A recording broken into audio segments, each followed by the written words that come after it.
Hello everyone and happy Friday.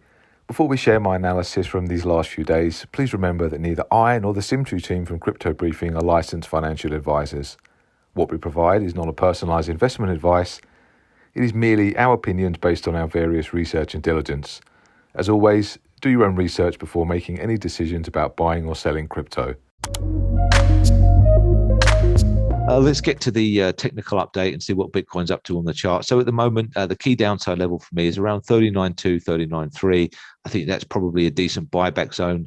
And we're going to discuss that in more detail in a moment. In terms of the monthly pivot, all the time Bitcoin's trading above 38,500, then is generally more positive. The current weekly pivot point is 41,650. So that's maybe an area where the market can gravitate to some point this week. If we continue to fail around 44,000 and 46,000 and 48,000 would be probably the most probable next upside targets on the next move higher. Although for me, overall targets probably 51 and 55,000 seem more likely if this pattern that I'm going to show you in a moment plays out to the upside. Daily price closes below 38.5, and I think if we start to see a series of them, then Bitcoin's going to be on shaky legs. So very similar to what we looked at earlier in terms of the crypto total market cap, it does look like an inverted shoulders pattern is starting to form. And if we judge it just purely by the sequence before on the left-hand side, we can see, so say from the 10th around until the 20th. So we're looking at about 10 days of maybe a boring price action until this starts to maybe complete and looks a bit more exciting. So I see two possible opportunities here, as I spoke about in my newsletter earlier. So I think the one that I really don't want to happen is a move down to 42,000, and then we start to break up and start to ignite this pattern. And then, it looks like we've kind of missed the entire move, which would be very frustrating and annoying. However, I wouldn't be prepared to move my stop loss because in reality, you probably need a stop loss around there, around 36,000. So much more favorable for me would be a move down to about 39,000, something like that. And then, we can see a little bit of a deeper shoulder forming there and then a nice push higher. And hopefully that's a trade that you can sit in and take to the bank for a good 2 or 3 weeks. And then it pushes towards 51,000. And that would be the plan. And that would be the ideal scenario. And what other evidence do we have to suggest that that could happen? Assuming that the interim top is in, if we get a 50% Fibonacci correction, it comes in about perfectly, about 39,250. And if you remember last week, that was kind of the top off point where the market kind of failed. And then obviously once we broke through there, we didn't look back. So it makes a lot of sense that the market could come back and test there.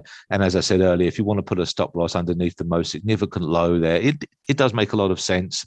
And I think I've got no hesitations in taking that trade. I think the only frustrating thing would be for me, and probably a killer, would be that if we did see this pattern turn into a much larger inverted head and shoulders pattern, and we had the expected drop down to 30K, and we got a much, much larger inverted head and shoulders pattern, and that would be very, very frustrating and annoying if that did happen. So I really hope that doesn't happen. And I think generally from a risk reward perspective, I think not trying the 50% fib retracement is going to be a folly if this market does rally. And the overall bid tone behind the market at the moment, it doesn't seem like it wants to drop towards 30K without some type of very, very big news. And again, I would say the final bit of evidence, we've got this trend line, which is kind of denoting the uptrend. And again, it comes in, if we project around 10 days away, maybe it's coming in, if we saw a drop down to this kind of area, maybe 39,000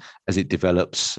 So this kind of rising trend line, maybe we see a drop down there, and hopefully it will correspond with our trade. So these are all little tidbits on the chart that I think is worth paying attention to. So overall, I'm hoping for a move down towards the 39,000 level and then a big reversal. That would be the ideal scenario. We cannot discount a rally from current levels if we see a break above 45.5 and we totally ignite the pattern without pulling back.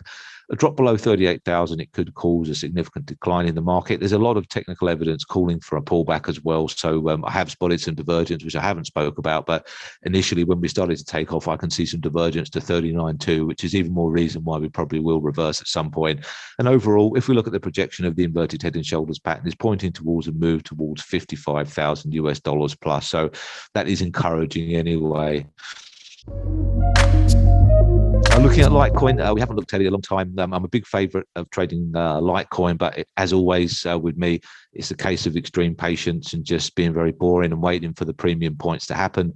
If we recap the history of Litecoin, We had a trade for Litecoin for coins on the move, obviously, where we bought around 160. It moved up towards a target of around 300. I was hoping for a much larger move up towards the 400 or 500 mark, but that didn't happen, and it obviously started to look a bit shaky.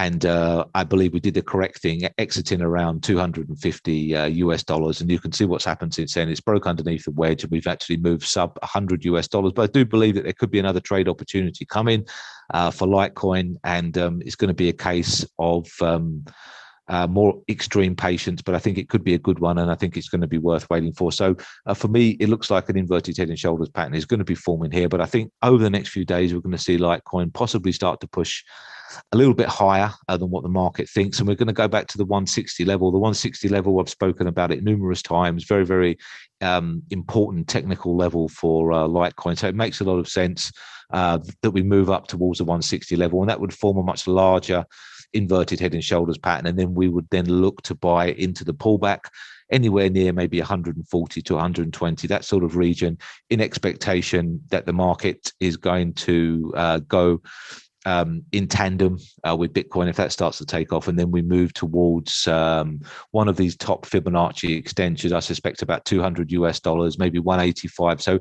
that would be the move for me. Move down to this blue line, perhaps, and then a much bigger move for Litecoin. So you could potentially capture, 20, 30% of upside potential, not risking an awful lot, and getting as close to 120 as possible, and getting a stop under 100, and getting a move towards 200. I think it's a decent trade, and it's something that I'm looking at the moment. And as you know, I try to make trading as boring as possible. It seems to work for me. So that's what I'm looking at. And we're looking at the moment, like we say, to Litecoin to test back towards 160 in the interim. And watch out for a rejection and buyback from a better level, a return to the summer lows, consolidation zone, around that 200 mark. It's definitely on the cards if this market continues higher. And 200 certainly remains more likely than 100 as things stand, assuming Bitcoin doesn't do the unexpected and crash down to 30,000 as I initially thought it might do. So that's how things are lining up at the moment. I'm open-minded to all scenarios, but that is what it's looking like at the moment. And thank you. I hope you found my thoughts helpful. If you'd like more, please click the subscribe button for Pro BTC Trader and join me every week on Wednesdays for our live trading war room and daily email updates.